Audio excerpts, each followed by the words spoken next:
4Runner parts. It is currently about 5 o'clock in the morning. I think it's like 4:45 or something like that. Been here since about 3:30, so a little over an hour. I've gotten the hood off. I've gotten the air assembly off. I've kind of gotten the front bumper and a lot of the stuff that was mounted to the fenders. I'm in the process of almost getting the fenders off. And right now, I'm just kind of underneath the vehicle. Now, keep in mind, this is frame swap preparation. So, this is the donor. So, this thing is being stripped down completely. But what I'm going to go over right now is basically essentially what's needed to disconnect your body from your frame so that you can actually, get your body up in the air. So I'm going to try to cover just that in this particular video. That's the main purpose, is essentially how to get the body off of the frame. So body off of frame. You ready, guys? Let's get started. All right. So step one, as I recommended to a customer who brought his vehicle, his name is Luke. So he has both front and rear bumpers removed. And the purpose for this is some of these, like when you lift it, some of the bumpers are bolted into your actual frame. So you want to make sure that you remove both the front and rear bumpers. So that's step one. Step two would be to either, if you're removing your rusted frame, then you likely have rusted body mount bolts. So these are not rusted, so these are in really good shape, but that one are going to have very rusted out bolts. I kind of went over that briefly the other day on this V8 swap collaboration, and I do plan on taking like all of these videos and putting them into like one album, so that way they're all just V8 swap videos. So you have 8 total body mount bolts. So I'll go over those on this video. So you have on the driver's side, same thing goes for passenger side, just opposite. You have one in the complete rear.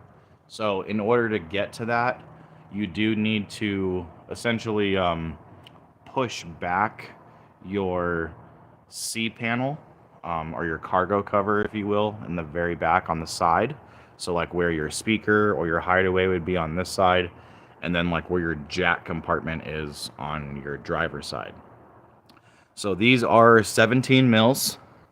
So you have 8 17 mil bolts. I usually use like a 3/8 breaker bar with just a socket on it. And then I use my impact 17 with a 1/2 inch on the bottom. And then I just zip those things right out. You'll usually get a handful of rust. So make sure that you're wearing gloves. So you have one in the back. You do have one that is on the passenger area floorboard. It's just like, not sure. I got the thing all the way up in the air. I'm not sure if you guys can see that or not. That one can usually be accessed almost without even like moving your back seats and stuff out of the way. For the front seats, you have one right at the kick panel. So essentially where that black plastic footrest lays, and then also on the passenger side right here. So those are going to need removed or pulled back. Some people will remove all of the seats at the same time. I don't know if that's necessarily necessary unless you're like wanting to, clean or change the carpet or something, or you're wanting to like sound deaden it or something at the same time. Like, I don't know, some people do all kinds of stuff. And then there's 2 additional body mounts right at the front. And so one of those is accessed right here, and there is like a little access hole on the inside in here that you can actually get to, and I believe the same goes now. For this side, you definitely have to remove the windshield wiper. No, not a LS swap. We're doing an actual frame swap. So this is a V8 four-wheel drive or two-wheel drive, four-wheel drive frame, and his frame is completely rusted out. So that's the purpose of just kind of getting this prepared. But you will have to remove for the last body mount bolt on passenger side. Wiper reservoir needs to come out, and then you can access that either through like the same access hole, like on the driver's side, or all the way from the top. Same goes for driver's side. You can get all those from the top. So those are the things that are going to need removed from the bottom in terms of, you know, your mounting bolts for your body. When it comes to the rest of the stuff that needs disconnected, I'll kind of go over that once I bring the truck back down from the lift. Right now I have it up because I needed to get to a couple things that are down here. One of those things was the actual shifting cable for the transmission. And then another thing is going to be your e-brake lines. So these are going to be done from the inside. And then this also has two 10 mils on the inside. So I only do Toyota 4Runners for 2003 to 2009, guys. So this is the style of vehicle that we're swapping. So it's super dark out here. It's like almost 5 o'clock in the morning. So this is the victim that has rust. So the rust is pretty bad underneath. You guys will see that in the coming soon videos if you're not already subscribed.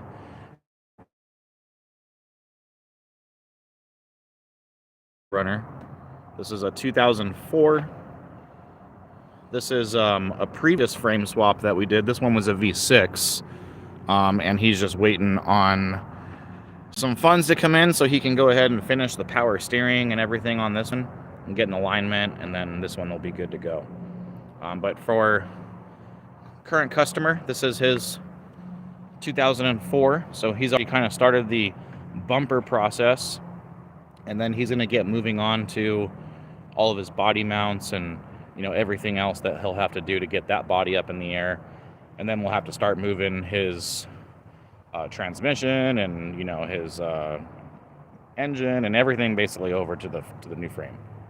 So moving on for what needs to get disconnected, you do have a spare tire, so it's always recommended that that spare tire come down because you do need to get to the Evap canister, which is directly above. There's like a little breather box right there for it, but then deep in there is, let me see if I can turn on my light, you guys. There we go, look at that. So that box right there is your Evap canister. And so that has a total of 3 12mm bolts that's holding it on. You also have the harness where you can see there's like a little blue connector at the tip. So that is plugged into your Evap canister. That harness comes all the way around here and it runs up into there. So that line needs disconnected as well as both of these, and then those wires will lift up with the body. Other lines that you need to worry about when you're doing a frame swap to get your body lifted in the air is you have, let me see if I can get around here, guys. Okay, so you have the line that has the little blue connection on it right here. So that's like a little breather line, I believe, that goes back to your fill valve. And then you also have the big line that is essentially running from the evap canister to your gas tank. That's the biggest line that's connected to that white clip there. Those white clips, you want to be careful trying to pull those off the body because they're going to break. And when you go to, put all your lines back against your body, you can see there's another one right there. And so that plugs right into your gas tank. So that line is going to need disconnected either from the gas tank or from the evap canister. I'm sorry, you don't actually have to remove it. I'm doing that because I'm parting it out. So I apologize. Scratch that. Sorry, guys, this is live. So that evap canister, you're just going to unbolt it and just kind of let it sit down on the frame. That can just sit there. You also want to get all of the other white clips. So there's so far 1, 2, 3. That's number 3 there, coming from the back. And then you have 4. So there's a 4th white clip. More gas lines and brake lines. That's your 5th white clip. Number 6. Number 7. So these are all your brake lines and gas lines, and you can kind of see how those go on there. There's just like, I got that crappy camera, guys. I'm sorry. There we go. Focus. So you can see it just kind of tensions in there. So if there's like a special tool to remove those, I'm not 100% sure. I'm so used to just kind of sticking a screwdriver in that top lip up here and then just prying it down, or you can just almost pull straight down in some cases, but usually those always break because here in Arizona it's hot and dry, and so yeah. I'm not sure. Looks like there might be one more up there hiding. If you guys can see it or not. So there's, about 8 or 9 clips. I need to make a list for everything I'm going to need to buy and bring to mechanic to make the engine swap happen. Oh yeah, I'm not sure about the LS swap, man. That's a big project. Not sure if there's a write-up for that, but good luck with your swap. So we have all of those brake lines and gas lines that are going to need removed from the body. And then you also have your steering shaft. So you can remove it from a couple areas. I find it's best to remove it through the driver tire area. Take off the tire. And there's 2, see if I can get my finger in there. 2 bolts. There's one right there and another right there. Those are 2 12 mils. And so you're going to remove those, and then that's going to allow that to basically disconnect when you lift the body. And that, for the most part, is everything that I can think of from the bottom of the vehicle. You do have like the gas fill. I don't think I covered that one. So that's where you fill up your gas. That's where it goes into your tank. So that one's going to need disconnected as well. And then there's also that little guy right there too. Let me see if I can focus this. So that one right there, it's like you can literally hit that spring tension clip with your fingers because it's so loose. It's not like a really tight, thick metal connector. Is it a dropout? I'm not sure what that means, boss. Sorry. Let's see. So we got spare tire comes down, evap canister, 8 bolts, both bumpers. And then from the front is mostly just the engine bay and stuff, you guys, getting that all disconnected. So I'm going to bring the lift up real quick because I've already, for the most part, disconnected what needs to be bolted. I'll put this back up to go through and and break all these lines down. It'll be kind of hard to do that with you guys on the phone. But let me put this up real quick. Bring this down.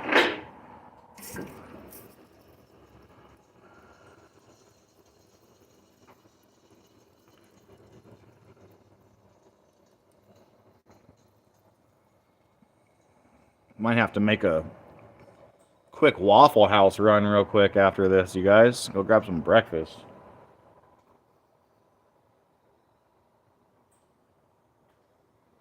If you guys like Waffle House, hit that like button. All right. So I've already gotten, as I mentioned, I got the air box out. I've gotten some of the stuff disconnected. So there was one 10 mil over here for a ground. And then there was also another ground that was connected to the air box on the mass airflow sensor. So that one goes right here, and that was like right over here somewhere. So there was two 10s on that firewall, and I'm essentially taking all the wires that are on the body and getting those disconnected and pushed inward, so that way when the body goes up, those don't get dragged behind. You want to make sure that you unplug, of course, your battery. And then I have unplugged the ABS wire for passenger side. And then the same thing is going to go with the driver side there. You are going to need to remove your brake lines in a couple ways. It's kind of up to you guys how you want to remove them. You can remove them from the main unit. Trying to think here. So you can remove them from that main unit and then break all the lines away from the body along the firewall. So those just kind of push in. And those are like plastic clips that essentially break all the time. AC system is going to need discharged because this line runs down through the body into the AC condenser. So the AC condenser usually gets, I usually pull it. I'm not sure if you necessarily need to pull it, but you just need to pull the lines off. You can probably leave it, just mounted to the body is fine. The radiator just gets disconnected at the 4 bolts, and then you essentially just push that back and just kind of guide it through as you lift it up. You do have these two lines here. So your coolant will need drained, and then you'll need to disconnect those two lines from your firewall. You're also going to need to disconnect your AC line that runs through. This one here, your high pressure line. So high pressure line has a black clip right here. Or you can remove it all the way back here if you have a tough time with that one. So you can go right at the firewall. You're also going to want to remove one of the lines that run from the top one. So I'm not sure what these lines are called.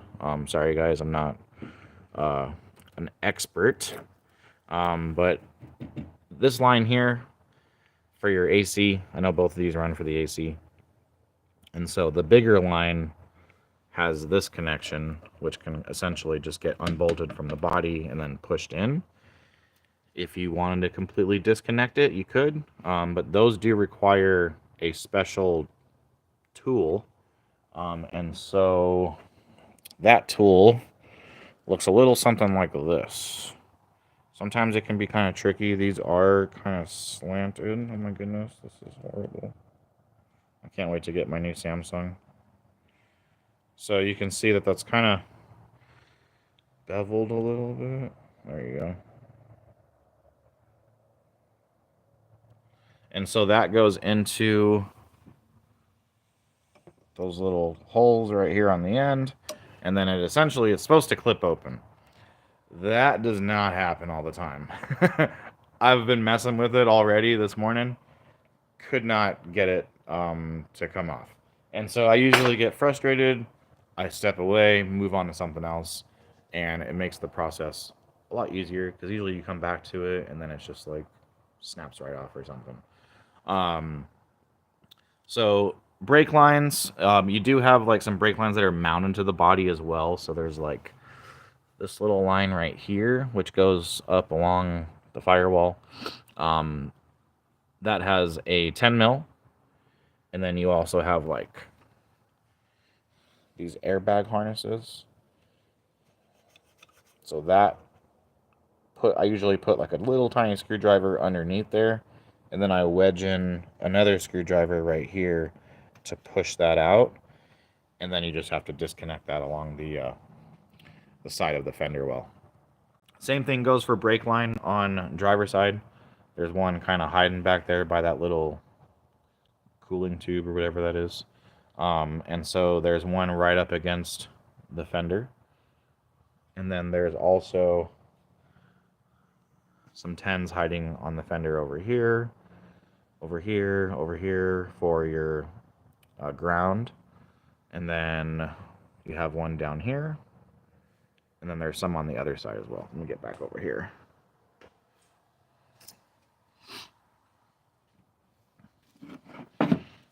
So you got one in here, one in here. Basically anything that's connected up here is going to need disconnected. You do have your harness. So I usually find it's easy to disconnect the harness from the inside. For passenger, that's for your main engine harness. So it's easiest to remove these ones from this side and push those through the firewall. Some of you might find it easier to disconnect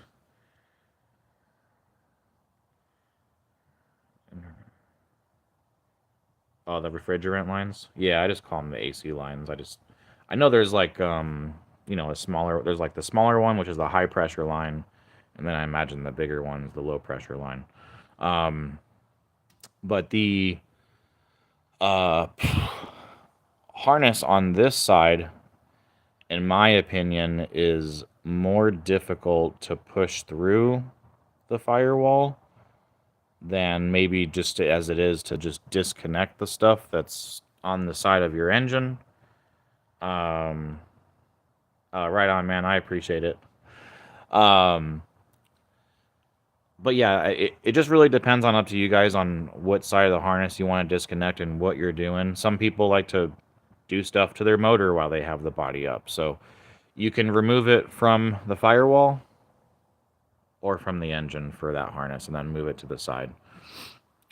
Other than that, from what I can think of, I don't think I'm missing anything. When it comes a little bit closer and I actually get like all the lines underneath and I start pushing stuff in, I'll probably hop on here, do like another part 2 video for the preparation. But yeah, it's pretty much a straightforward swap with same as the V6. It's just the V8. It's the exact same frame for the most part. Just the mounting location is different for the V8 on the engine and stuff. So other than that, from the rear half, so I have a half of a frame over here. So you can see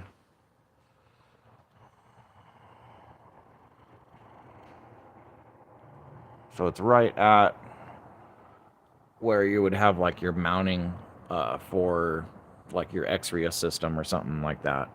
But it's basically half of the frame. So I want to say it's about 8 feet or so, 9 feet. But if you guys are looking for a half a frame or you just need a subsection or something like that, I do gut sections off. I can ship these into little sections a little bit easier. And then if you guys are looking for V6 frames, I got 2 of those in stock. So this is the 2UZ V8 4Runner frame swap preparation, guys. I am going to get this thing back up in the air, get some lines disconnected, and get on the inside, get those brake lines get the shift cable disconnected, and then we're going to get the thing back up in the air, take off that one tire so I can get to those two 12s, and then hopefully get this body up in the air. And this afternoon, body is getting scrapped. I have a regular scrap guy, so he'll be here about 4 or 5 o'clock, and he'll come pick up this body for me, and then he's going to come pick up that frame on Friday for us, because nobody wants a rusted frame. Thanks so much for watching, guys.